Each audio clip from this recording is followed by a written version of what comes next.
I wanted you to fresh paper and pen. I'm going to try to breeze through this because this is a lot of information I want to cover, and I'm notorious for not being able to cover all the information that I like to cover on these particular calls. Okay, but we're going to get a sheet of paper, and I want to make it through 15, maybe 15, 16 points tonight.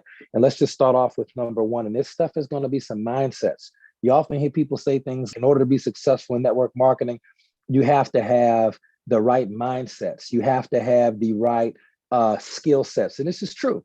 You have to cultivate, acquire, internalize, okay, internalize the right skill sets and mindsets in order to be successful in network marketing. And then you have to take action over time. So tonight we're going to give you a couple of skill points, but we're also going to give you some mindset points, and we'll go from there. Now, the first mindset tweak that I want to give you is that everyone has a number. And the reason why I mention this is because what is repeated is remembered, and what is remembered is repeated. So I want you to understand that everybody has a number. You have a number. Okay, everyone has a number. And what does the number mean? The number simply means that there is a number of exposures or a number of people who get exposed to the business. And once you have exposed the business to that number of people, it's a certain amount of time that's going to go by. And then that's going to give you everything you ever want in this business. Okay, let me kind of elaborate on that. For some people, I like to use this example of Bill Britt. And Bill Britt said that he exposed the business, he showed the plan, he showed the business to 1,200 people. And out of those 1,200 people, 900 people said no. Out of the 300 people that were left, only I think 80 did something. And out of the 80 who did something, only 30 were any good. And out of the 30 who were any good, it took 11 of them to make him a multi-millionaire. So for him, his number was 1,200. Now, your number might be 1,200.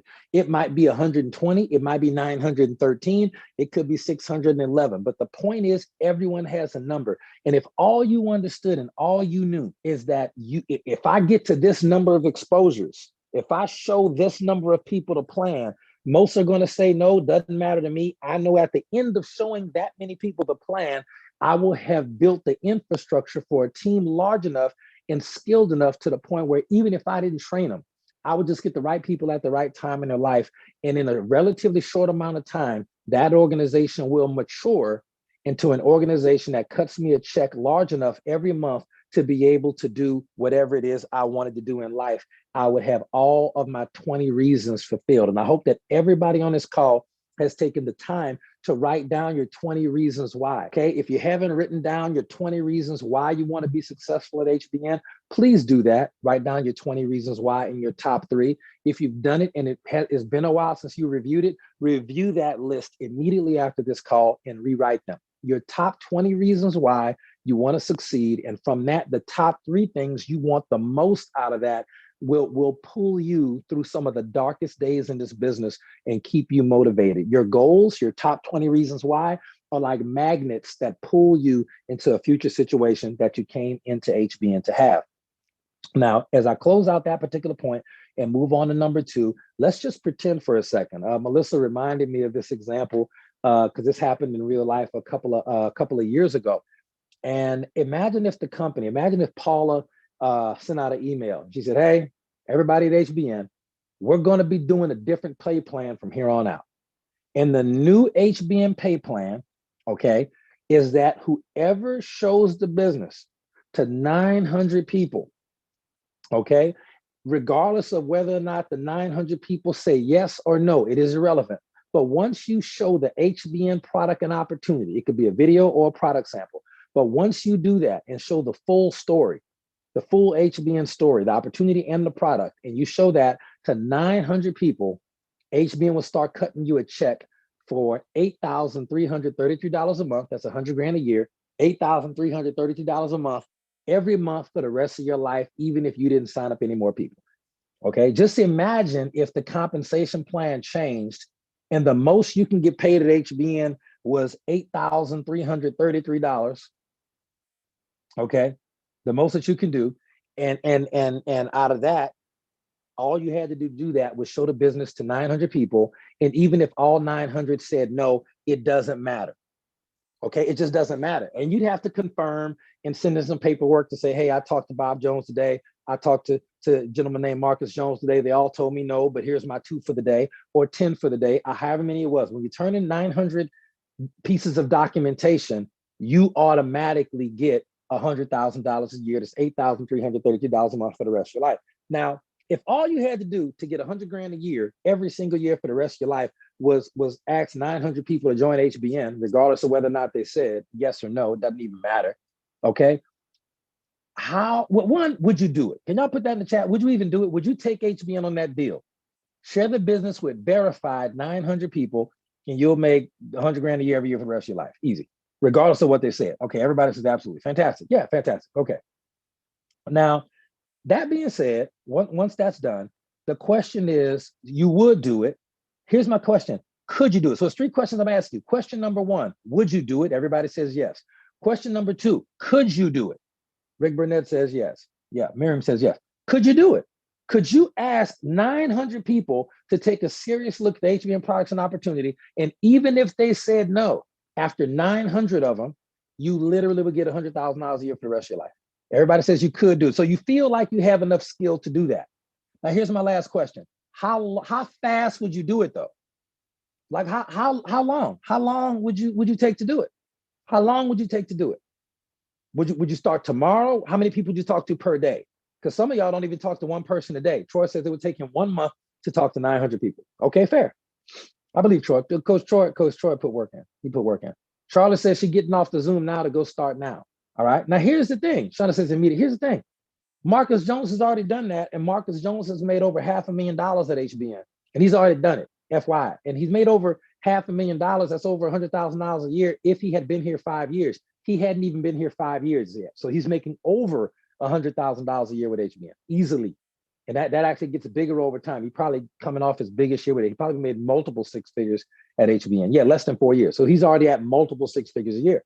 But he already talked to that number of people. Now I'm gonna tell you a quick story before we move on to this. I was doing a Zoom like this many years ago, and Melissa Brower was hosting the Zoom, as she does so well. And a gentleman, I'm not gonna say his name, a gentleman hopped on the Zoom about 10 minutes late. Okay, he hopped on the Zoom about 10 minutes late. He missed the part where I said it's a hypothetical situation, and if Paula were going to do something like this, where you would get paid like 100 grand a year for talking to 900 people. This guy heard the part of the call that y'all just heard, but did not. This is a true story, but he did not hear the part that was about this being a hypothetical situation. We just want you to understand that you have a number. And that's the trick. You don't know what your number is until you hit it. Everybody got a different number. So he thought that was the pay plan. I kid you not. He thought it was the pay plan. He immediately starts building a business. See, Melissa knows, starts building a business. He's having home meetings with 30, 40, and 50 people at it. He is rank advancing like we have never seen someone rank advance before, and made thousands and thousands of dollars the first week. And I remember me and Melissa are at a home meeting he did in like Covington, Louisiana, and it's packed. It is packed. It is packed. Melissa, what time was that? Was it Covington? I'm getting the city wrong. Harahan, what city was that, man? That his meeting was in. You remember that meeting with all them people there? They had the college athletes there, the coaches were there. This dude had everybody at his house. What city was that, man? I'm trying to remember. Destrehan, thank you. Destrehan, Louisiana. So we're in Destrehan, Louisiana. This dude house is packed full of people, and everybody's signing up. He's fired up. He's making money. It's bananas.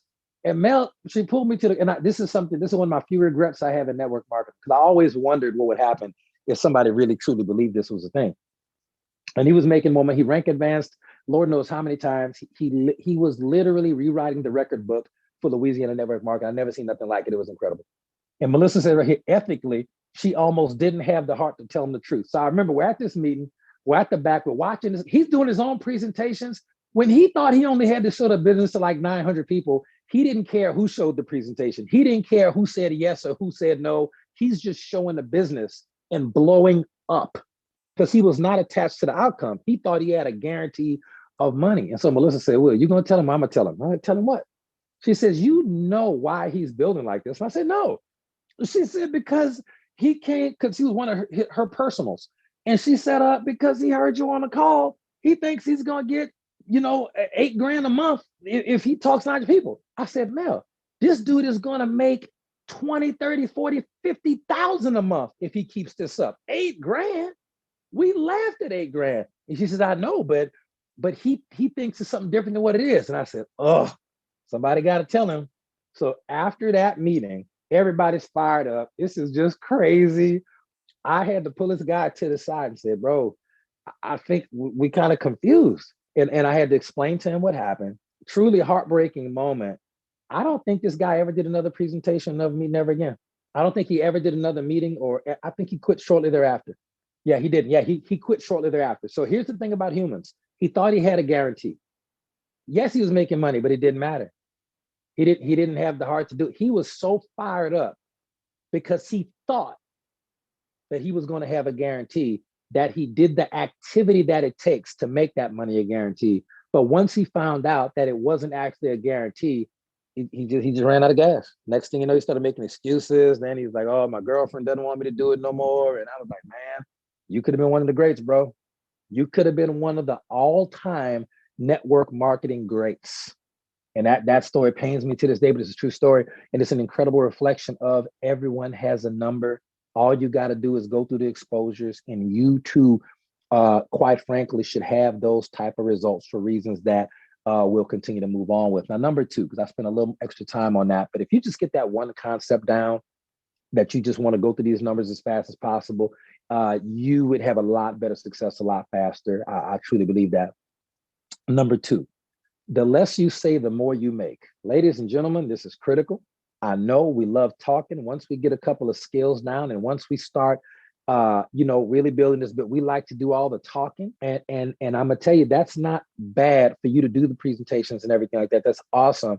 But when I say the more you say, the less you make, it's because you're probably not duplicatable. You've probably been here a while. You have a certain amount of skill set and mindset, and a certain amount of product belief and product knowledge. And when you start talking people into the business, they think they're going to have to talk people into the business, when if you would just show a video or point them to a Zoom or recorded Zoom, a Detox Divas presentation, one of Major Marcus Jones's business opportunity presentations, if you just point them to a tool, the tool may be slightly less effective than meeting them in person and showing them a whole business plan and format, and you being Elvis.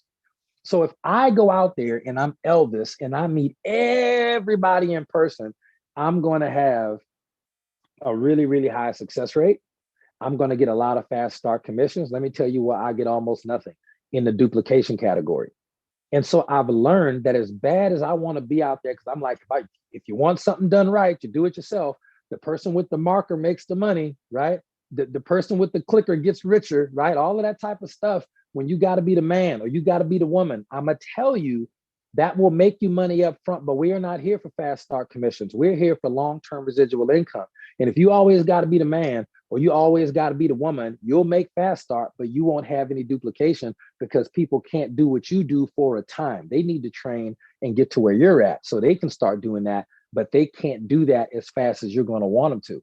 And that's why a lot of people quit in network marketing. In fact, I'm gonna give you the scariest statistic in network marketing right now. Put a star by this. This is verified.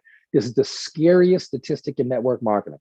Okay, 90% of people who do network marketing are not only not with the same company in 5 years, they're not even in the industry anymore in 5 years. So after 5 years, 90% of network marketers are not even in the industry anymore. And the scariest part is that includes 6 and 7 figure earners. I'm gonna say that again, because people sometimes have trouble processing that because it sounds so ridiculous. Oh, it is a fact. After 5 years, 90% of network marketers, including top earners, are not even in the industry anymore. Now, why is that? Because a lot of times they had success based upon what I call non-transferable skills. Like, they're very charismatic. They can bob and weave and deal with prospects and handle objection. They're just charismatic superstars. They're going to do great no matter what job or what business they ever do. But their teams aren't like that. Your teams aren't going to be Elvis or Michael Jordan or Shakira or Beyonce or Britney Spears or whatever. Your teams are going to be kind of regular folk, kind of like I was when I started this industry as a broke, divorced cop living check to check. I couldn't do the amazing, flashy things that top earners would do. I had to develop systems. I had to develop skills and then teach those skills to make money. I could not come in and just be, Elvis, like a lot of these people are. And so you want to focus on a duplication, use a tool when possible. Of course, you're going to have to talk to people. Of course, you're going to have to answer the question sometimes on your own and do all this kind of great stuff, of course. But when possible, send a video. Why? Because they can build a business sending videos and Zoom links day one. They cannot build a business talking people into stuff day one, and you want them making money sooner, not later. Okay, number 3, recruiting is a process, not an event. All right, you want to create curiosity and then get them to hear the whole story about HBN and let the chips fall where they may. Okay, this is the type of prospect you're looking for. You're looking for a prospect who is what I call high noon. That is a prospect. This is all you're looking for. You're looking for the right people at the right time in their life. That's what you're looking for. You're looking for the right people at the right time in their life. All right, that's it. You want to get them curious, get them in front of some information, meeting, product, sample, Zoom, webinar, whatever it is.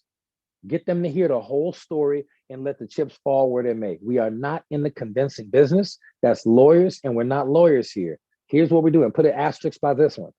You're only looking for the right people at the right time in their life. Okay. All right. Number 4, the more skeptical a prospect is, the better. Okay. Sounds crazy. I'll explain it in a second. The more skeptical a prospect is, the better. All right. Because with a skeptical prospect, if they join, if they join, it's because they have convinced themselves. They are sold on this. And if a skeptical prospect joins, it's because they did a lot of due diligence and they're never going to quit. You would quit before they did because they've evaluated all the resources, all the scenarios. There's nothing I love better than a green personality type skeptical individual, because if they join, they will join and stay forever. Now, I do want to give you a caveat. I want you to understand there is a difference between being skeptical and being negative. I'm going to say that again. There is a huge difference in being negative or being skeptical. I can handle skeptical. I can send some third-party tools, some product there. I can handle skeptical, but negative, no. Wasting my time, wasting your time. We don't do negative. Number 5, professionals sift and sort while amateurs convince. Now, we've said this every single call for the last, I don't know how many weeks till we blew in the face, because what is repeated is remembered, and what is remembered is repeated. Professionals sift and sort. Professionals know, top earners know that all we're looking for is the right people at the right time in their life. That's it. We're sifting and sorting. We're not convincing. Amateurs will try to convince everybody, especially friends and family, to join their business, join my team, right? Stuff they talk like that. All right. We don't do that. We just want to see who want to play the game. We'll show you the rules of the game, get you on the field, train you, turn you loose, and on to the next, right? We sift and sort. We want to go through. We know it takes like 900 exposures or 1,000 exposures to get to that level of money. So what do? We go through the exposures as fast as possible. Some of you are not recruiting nearly enough people to become successful because you're spending so much time with the negative person trying to convince them to get into the business, okay, that you're missing out on all the positive people who want to get into the business, but you never introduced it to them. Sometimes we spend just too much time talking to the same people, going back to them over and over and over again, and not moving forward through the leads, looking for the right people at the right time in their life, period. Okay, that's the difference between sifting and sorting. And that being said, it's going to move us to number 6. Now, number 6 is a phrase. Now, this is a magic phrase for me. These are actually 2 of them.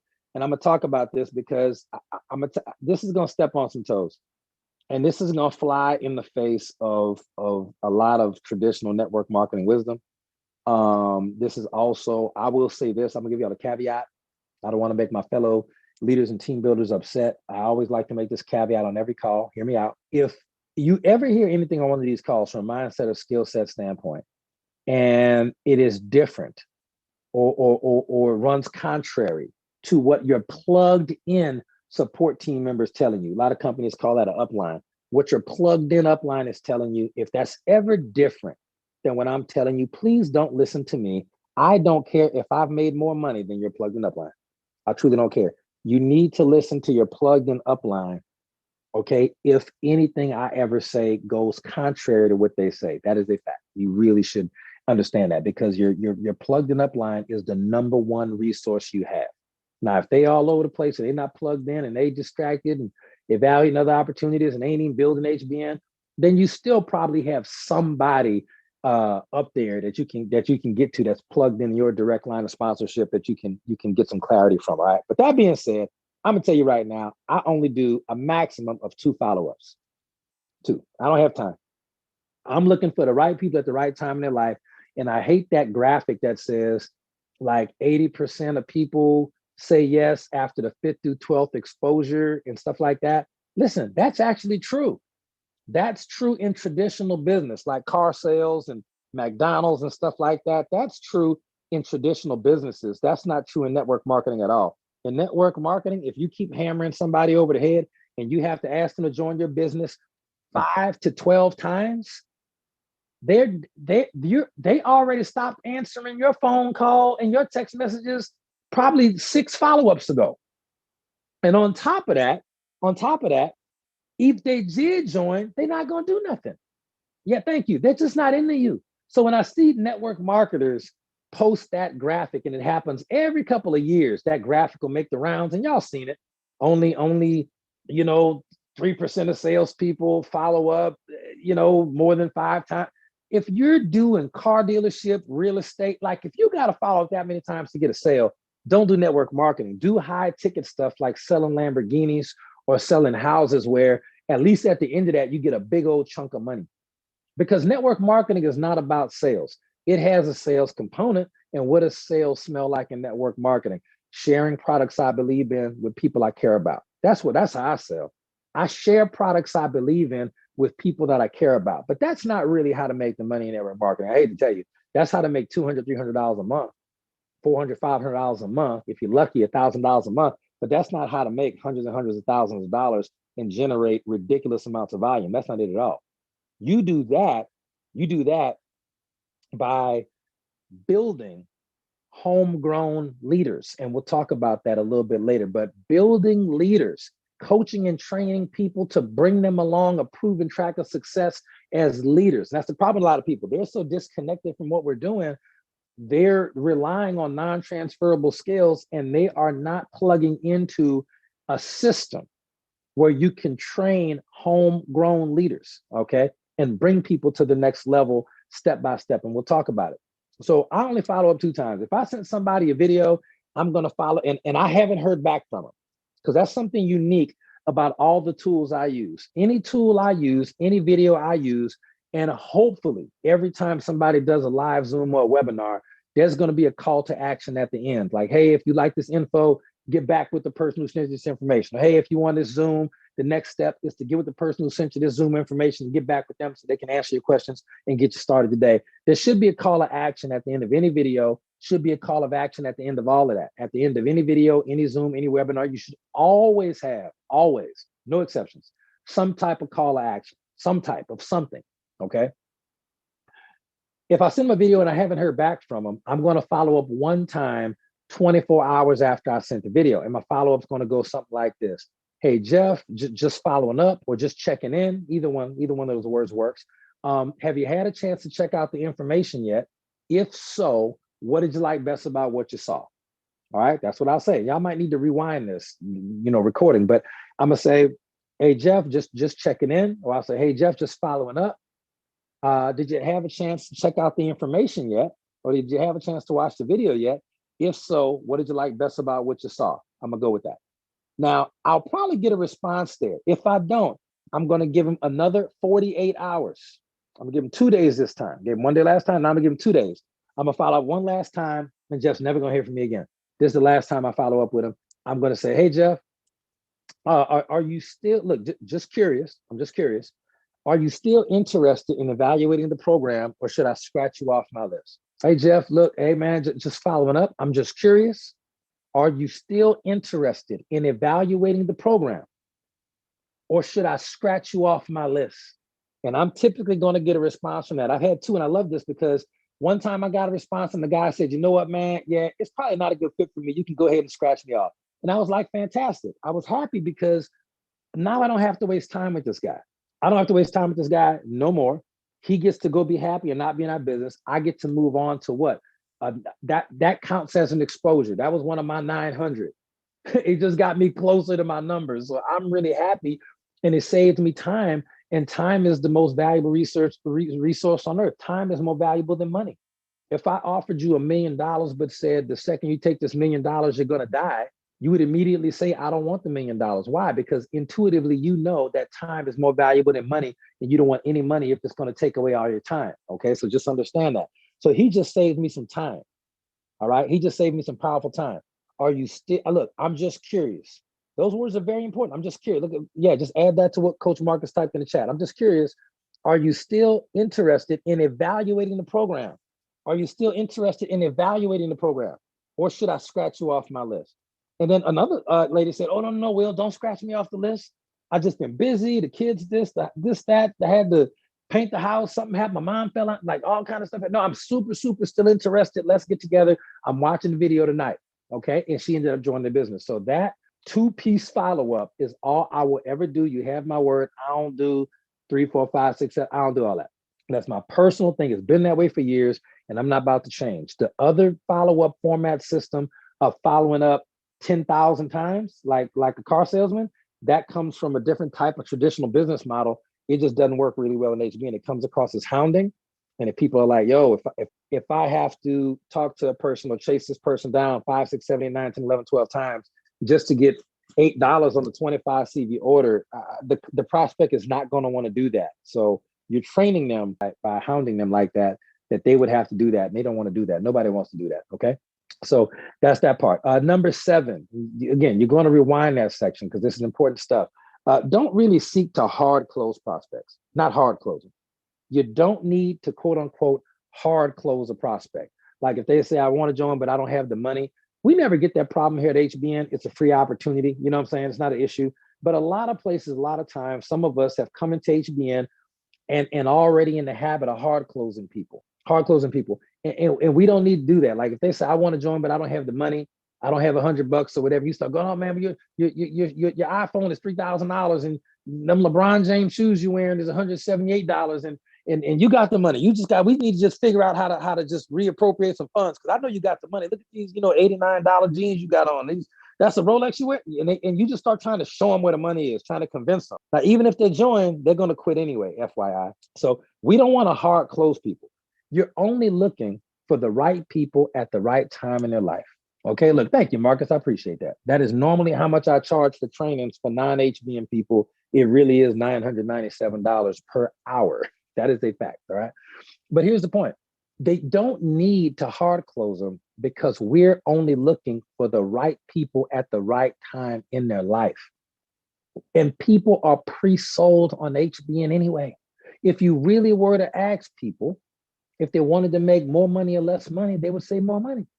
If you were to ask people if you want to be healthy and live a long time or be sick and die young, they would say, no, I want to be healthy and live a long time. HBN offers products for free with our gift card program and a business opportunity for free as well. So we're offering the opportunity for more money and better health. It costs nothing. So if people are saying no, it's probably because of what we're saying or how we're saying it. So I repeat, you do not need to hard close prospects. At other companies, you might, but not at HBN. It's simply too good. It's too good over here at HBN. You don't do that. Number 8. Okay, this is how you create winning content for endless leads. Write this down. This is probably my favorite point tonight. This is probably my favorite point. Okay, this is how you create winning content. Winning content. All right, for endless leads. You'll never have to worry about it again. Okay, I operate with a lead program because I like talking to total strangers about HBN. That's me personally. But if I never did that and all I did was social media, and we got some experts on the call tonight, absolute experts, I can tell you how to create winning content for endless leads. Understand these 4 words or 5, 6 words, how many words? You are your most profitable niche. All right. I'll make that sentence make sense, but let's talk about that in a second. 6 words. You are your most profitable niche. There are millions of people with the same desires, same problems, same interests, and same goals as you. And you only need to find like a really small fraction of those millions and millions of people. You need like a handful, 4 or 5 of about two, even really. Okay. Your most profitable niche is you. So when you're building a team, build a team and do things that you like. Why do you think we go to Universal Studios or Cirque du Soleil, Michael Jackson sold out shows? Why do you think we do fun stuff like that? Because I'm a red personality type, but I have a lot of blue as well. And I like to travel. I like to make money. I like to circulate money. I like to do nice things. I like to tip big and win big. I attract people like that. And so I don't really worry about pleasing everybody. Some people can't stand the way I build the business and they'll never work with me. And I don't care. I don't need to work with everybody, but I could work with anybody. Here's the thing, build for yourself, right? When you make a post, write for yourself. When you sell a product and you typing up the product description to make a post on it, or putting a picture of your product on Facebook or something like that, make a picture that you like.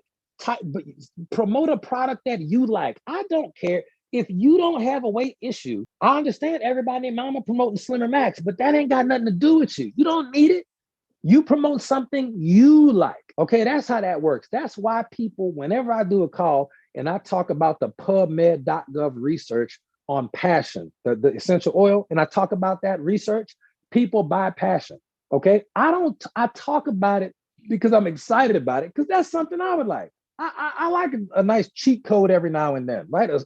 A hack to make your social life better or easier and make your relationship with your significant other deeper and more exciting, right? The passion essential oil. But again, I'm selling to myself. That's what I want to buy.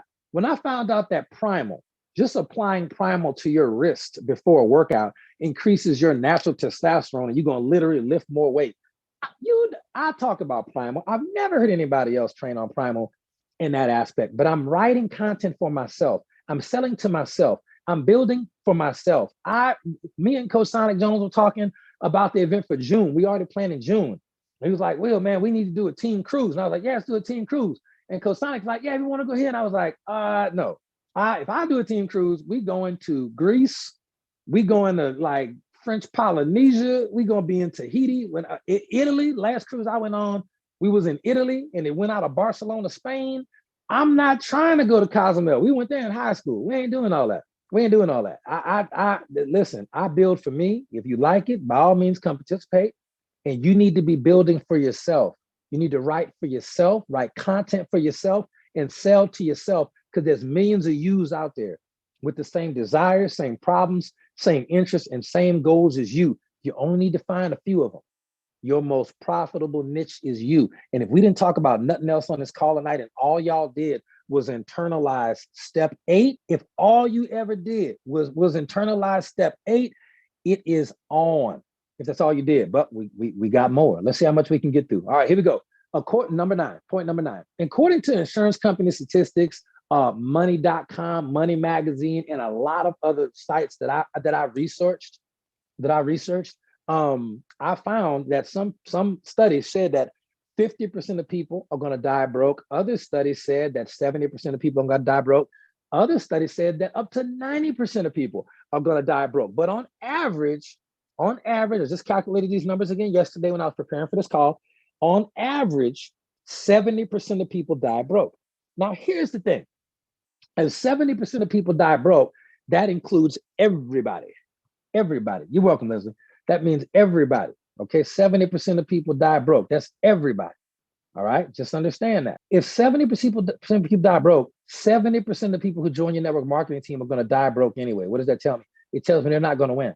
So 70% of people on your team right now, 7 out of 10 people, they're never going to make the big money in network marketing. They're going to die broke regardless of whether or not you offer them an opportunity. I thought it could be different. I wish it could be different, but the Bible says the poor shall always be among you. And you can just look around and tell that there are more poor people than wealthy people, period. So the vast majority of people are going to eventually be poor. The Bible says this, and statistics in the financial sector have said this for years and years and years and years, as recently as yesterday. 70% of people on average are going to die broke. Now, here's the thing. If 70% of people are going to die broke, that leaves us with 30% of people. So you're only wanting to really deal with 30% of the people in your network marketing team, 3 out of 10, because the 7 out of 10 ain't going to make it no matter what. The best thing you can do for them is to give them some personal development, some videos, The Stranger's Secret by Earl Nightingale, getting them in front of some personal development, getting them a book, Art of Living by Bob Proctor, Think and Grow Rich, Napoleon Hill. Get them a book, get them some videos, and send them on their way. They're going to quit anyway at some point, but they may be customer, product users, which is awesome. We love product users, love our customers. Okay. But just understand there's not going to be a whole lot you can do for them. Now, the 30% of people that are left, 3% of them, I apologize, 3% of them are rock stars. They are absolute phenomenal. I'm gonna just tell you right now, 3% of people in network marketing are a Charlotte Whitaker. Okay, she's gonna win no matter what she does at life. She's that driven. She's a winner. She can't help it. Okay, Sonic Jones, Akua Offset, Landy Martin, Melissa Brower, Morgan Antonucci, Seymour Greenwich Blake. These people, I love them to death. Troy Monroe. Look, Dr. Maisha Tianuru, doctors, medical doctors. These are all 3%ers, y'all. Now, I am not a 3%er. I'm gonna just be frank. I'm not. You may think that because of what I earn in network marketing, but oh no. I was not a career entrepreneur. I was a broke, divorced cop from Louisiana, over 300 pounds, living check to check. That's what I was before I discovered personal development. Okay. So here's the point. I say over 300 pounds. I was 297 without a uniform on. So you put the uniform on, and it wasn't 300 good pounds either, like it is now. It wasn't at all. Those 3%ers, people like I just named, charismatic, incredible people, just winners. They just gonna win, man. They're just fun to be around. No matter what company they at, they always win. Y'all know people like that. No matter what they post on Facebook, 100, 200, 300, 500 likes. It doesn't matter. I think Landy had a Facebook page. Landy, before Facebook went out like some haters and banned you that time because you were just speaking too much truth for them and they couldn't handle it. How many people were following you on Facebook? This is just followers. She been past the 5,000 friends. Let me see if Landy can get in the chat. Landy had 20,000 followers on Facebook, and y'all hear me out. She wasn't even trying.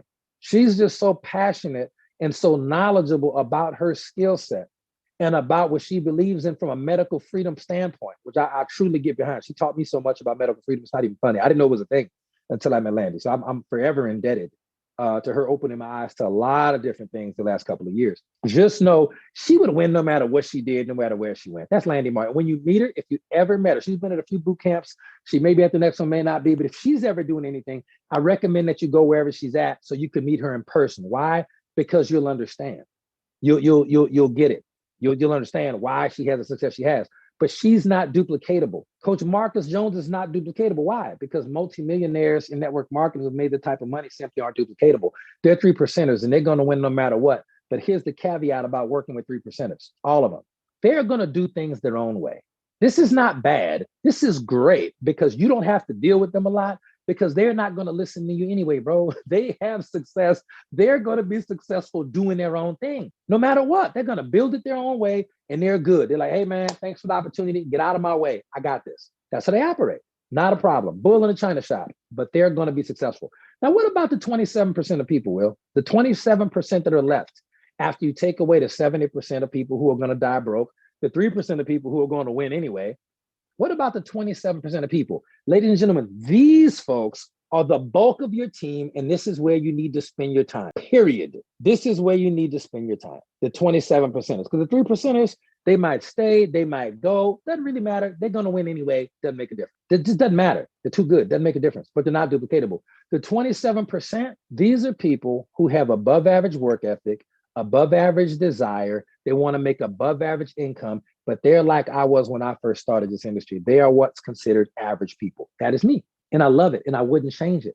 Okay. Because I couldn't come in there and just razzle dazzle people to death. I didn't have it like that. Tell you what I did have though, work ethic, and I hated my life circumstances bad. And I was divorced and I was determined to show my ex-wife, hey, you divorced me, but you lost out on the winner. Facts. That was some of my whys, y'all. Some of my whys was I'ma show her, like, you gave me these divorce papers, you didn't know. Shucks, I didn't know that I was gonna be a network marketing superstar 12 to 18 months later. I didn't know that. Your loss, lady. You know what I mean? So the 27 percenters, here's the thing about it. And most of the people on this call are probably really talented 27 percenters.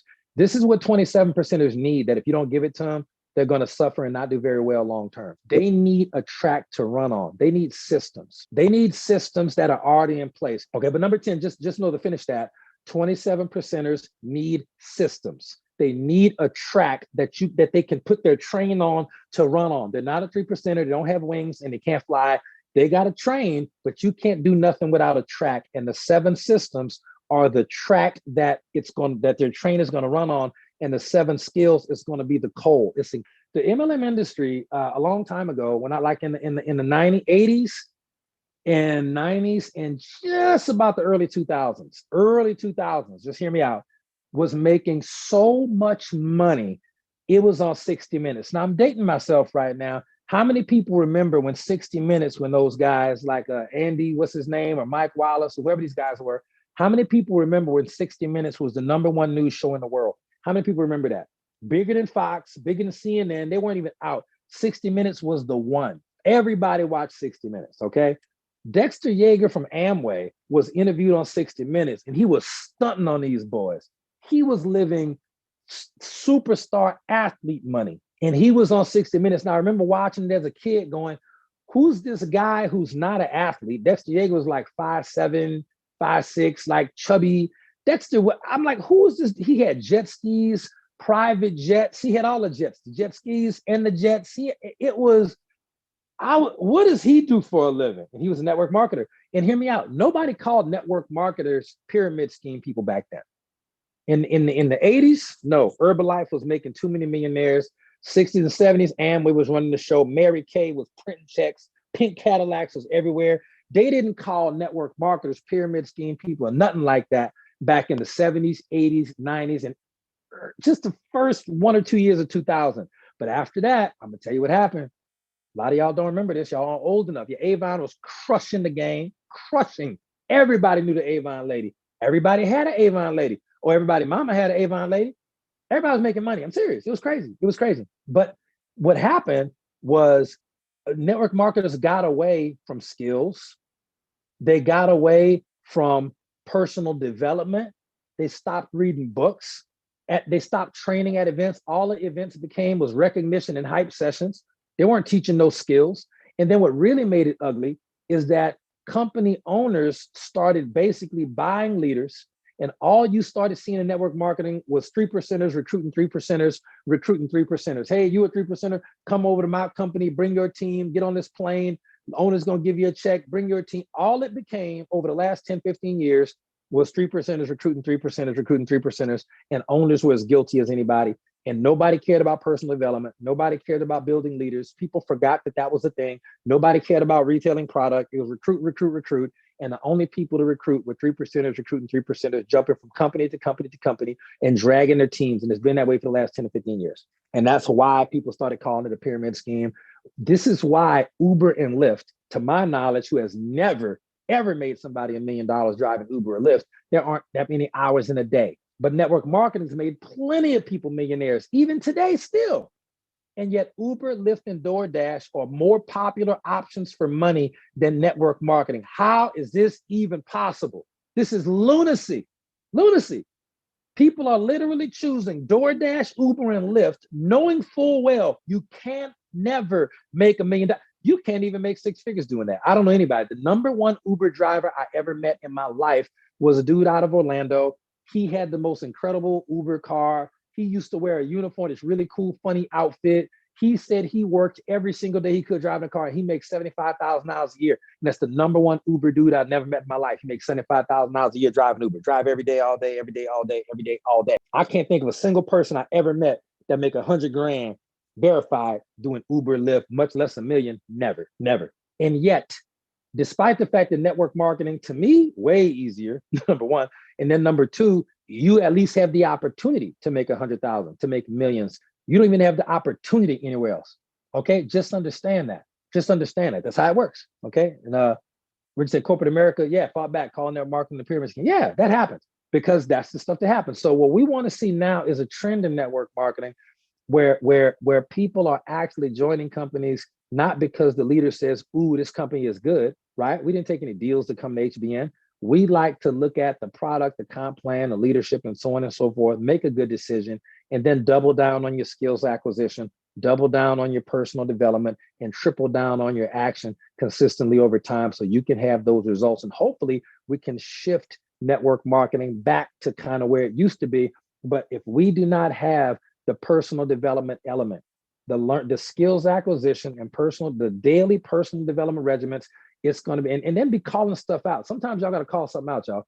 If y'all know they got a leader that's just jumping around, dragging people, they got, I mean, come on now.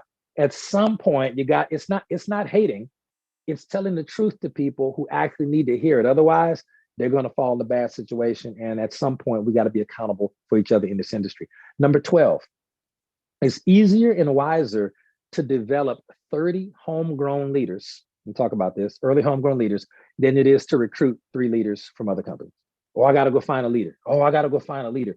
Oh, I got to find somebody with some network marketing experience. Oh, people spend their whole network marketing career never making any money trying to find people to recruit who have network marketing experience. Not realizing that you need to work with your neighbor, right? Work with the people, work with your best friend who has never been good at network marketing. And hear me out. Develop aspiring leaders. I'm going to say this statement 3 times. Develop aspiring leaders within your organization with sequential learning. Underline the word sequential and underline the word aspiring. I'm going to say that statement 2 more times. We're almost done with the call. Develop aspiring leaders within your organization with sequential learning. All right. What is repeated is remembered, and what is remembered is repeated. Develop aspiring leaders within your organization with sequential learning. Things need to be learned in a particular order. You will learn 7 systems and 7 skills in the order that they should be taught for your brain to properly internalize this information. You learn addition first, subtraction second, because if you don't have anything, you can't subtract anything from it. They teach that in order. You learn multiplication third, and division fourth, and then way down the line, you'll learn trigonometry or calculus. You understand? You don't learn trigonometry first and then addition last. It won't work. Your brain will not process the information properly. Okay, number 11, Miriam. Oh, was this a statement about where the industry was and where the industry is going from a personal development standpoint? Okay, so that's why it's easier and wiser to develop 30 homegrown leaders, 50 even, than it is to find these network marketing gurus and rock stars to join your team, because if they're a legitimate network marketing leader, top earner, they don't want to leave their company. The company's great. It's paying them a bunch of money. So it's going to be hard for you to find them. And if you can find them and they're willing to come to your company, they're going to want to talk to the owner every day. They're going to want a special deal. It's a waste of time. And they're going to leave anyway. So developing aspiring leaders within your organization with sequential learning, you need to teach this stuff in order. Okay, in order. It makes a lot more sense to teach inviting before you learn presenting. Okay, because if you can't invite, who cares? You'll never have anybody to present to. Skills should be learned in order sequentially. Okay, sequential learning is where it's at from a standpoint of developing leaders, which is where all the money is in network marketing. It's not in sales. All the money, there's good money in sales in network marketing, but all the money in network marketing is not in sales. It's in developing leaders. And the quickest, best way to do it is to develop them sequentially. Sequential learning, okay? Sequential learning. Last week, a company let go of the reps part of their company. Was that Melaleuca or no, Leslie? Did I hear that? I know Abacare did that and got rid of the network marketing part. Who did that last week? What company was that? I'm not sure. I heard something happened to Melaleuca, but I wasn't sure. Oh, Body Shop? Okay, cool. Well, that's how it happens. Yeah, sometimes companies just swap it out. Must be something else happened to Melaleuca. Doesn't matter. Okay. Yeah, that's the thing. Companies do that sometimes. It's sad. All right, almost done, ladies and gentlemen. Let's wrap this up. Number 13, real quick.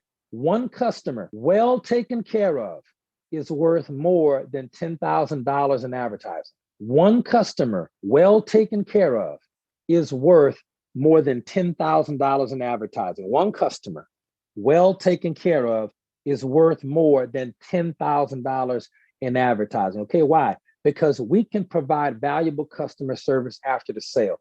That is where customer retention is, FYI. If you didn't know, I'm gonna give you 2 facts about customers. Customers really matter a lot more when you keep them. You're looking for lifelong customers, and your secret superpower in retaining your customers, okay, is providing valuable customer service after the sale. So when I say one customer well taken care of, that means that you provided valuable customer service after the sale. You called them or texted them or wrote them 5 days after they got their product. 5 business days after they ordered, and you said, "Hey, I'm just checking in to make sure you received your product." And then another 5 to 7 business days later, you call or text them or email them again or send them a message or something. Again, get them on the phone, visit them, and you check and saying, "Hey, just making sure you're taking the product as directed." Then 5 to 7 business days later, you hit them up again. It's like 3 weeks later. "Hey, just checking to see how you're liking the product. Are you getting any good results from it? I know you've been drinking the juice every day. You getting any good results from it?" Okay. And then you hit them up again a week, 5 to 7 business days later, week 4. "Hey, looks like you're about to probably should be about running out of product by now. If you wanted to reorder, let me know. I have a free $25 gift card for you off your next order." You see, you need to be on them every week, providing valuable customer service after the sale. Send them a birthday card, send their kid a birthday card, right? Providing valuable customer service after the sale. Amazon can't do that. Buckle don't do that. Walmart don't do that. Sam's do, but you can. And that's where you have your competitive advantage at. You can provide valuable customer service after the sale. One customer well taken care of is worth more than $10,000 in advertising. Last thing I'll tell you about a customer was that when someone buys your product one time, no, when they try your product one time, that's a trial consumer, okay? If they buy your product one time, because if somebody tries your product for free one time, they are not a customer, they are a trial consumer, okay? Use a gift card, they are a trial consumer. Now, if they buy the product 1 month in a row, now they are a suspect, all right? I suspect that this person might like this product. And then, so the first month, they used the gift card. Ooh, I kind of like the product. The second month, they actually bought it. Okay, that was awesome.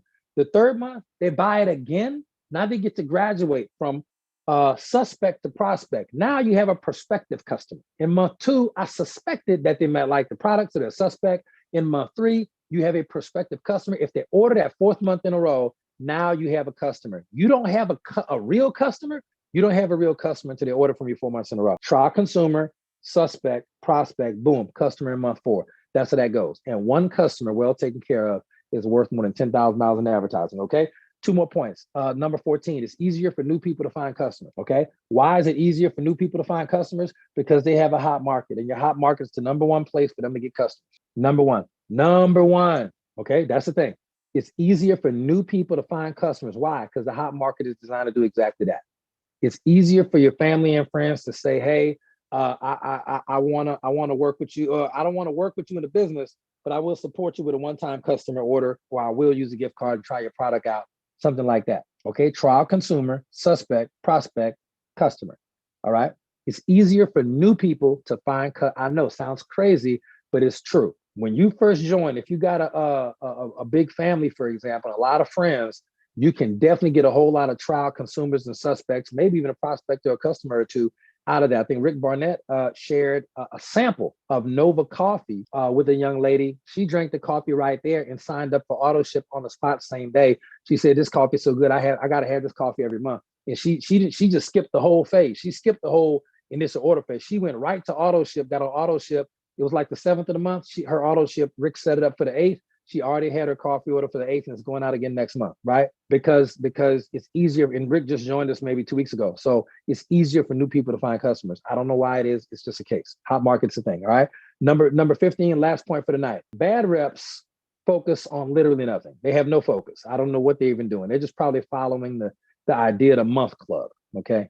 That's what bad reps do. No true focus, okay? They get distracted. They're bounced, shiny object syndrome, all of that. Good reps focus on the how to do the business, the skill sets, the mindset, how to do the business right. That's what good reps focus on. Great reps focus on the why. So if bad reps have no focus, good reps focus on the how, great reps focus on the why, okay? If you focus on the why, you'll be motivated to do the how. A lot of people simply are going to focus on nothing and just get distracted. Look for the next shiny object. The second thing stop working, I'm out of here. Okay, good reps focus on the second stuff's not looking good. A bad rep is ready to go. I don't care how much money they make. I don't care what titles we give them. They're ready to go. Find something else to do. They're ready. But a good rep is going to focus, how do I fix this? How do I make my money? How do I keep my team from quitting? How do I get more product into the marketplace? How do I develop leaders? How do I achieve my goals? How? and they'll take some action. But the great reps, they focus on the why, because until you know why, the how doesn't matter. Write that down. Last statement I'm giving you for the night.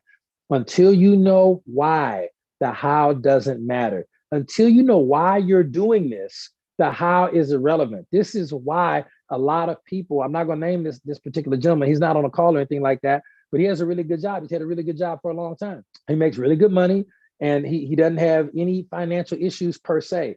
And he just builds his business, if at all, very sporadically, because he doesn't need it. The why isn't there for him. He knows how to do it. He doesn't really need it. He don't have a big why. I had a big why. I had several. So if you want to take your business to another level, between now and the next call, because I always recommend you implement at least one or two things from each call. Please implement at least one or two things from the call. Hour of learning, hour of doing. So we took an hour to learn tonight. Tomorrow, I want you to take an hour and put anything you want to from this whole call into practice. Doesn't even matter, but put it into practice. Even if it's something as simple as reconnecting with your why, writing down your 20 reasons why, identifying your top 3, keeping that list with you day, morning, noon, and night, and focusing on it, because great reps focus on the why, good reps focus on the how. And until you know why, the how doesn't matter. So that being said, ladies and gentlemen, we kept it a little bit long tonight, but I appreciate y'all sticking with me.